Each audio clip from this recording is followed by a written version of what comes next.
1/m equal 4 power m இருக்குது. So இந்த சம்மில் நமக்கு எம்மோட எழுத கேட்டிருக்காங்க.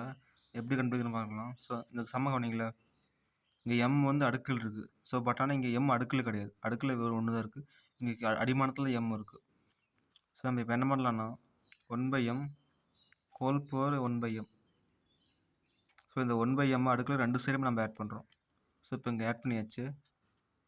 இங்கே 4 பவர் m இங்கே ஆல்ரெடி m இருக்குது. ஸோ நம்ம 1/m நாமளே ஆட் பண்ணிக்கிறோம். ரெண்டு சைடுமே ஆட் பண்ணுறோம். ஸோ இப்போ நம்ம அதை அப்படியே எழுதிக்கலாம்.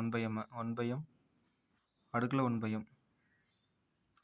ஸோ இப்போ இந்த m கேன்சல் பண்ணிடலாம். நம்ம கேன்சல் பண்ணிட்டால் 4 மட்டும் வரணும். ஸோ நம்ம 4 2 ஸ்கொயராக மாற்றிக்கலாம். இங்கே பாருங்கள், சேமாக இருந்துச்சு பாருங்கள்.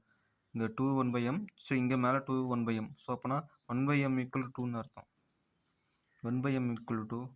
ஸோ m இங்கே போயிடும், 2 இங்கே வந்துடும். ஸோ அப்போ 1/2 ஈக்குவல் டு m. இதுதான் எம்மோட வேல்யூ 1/2.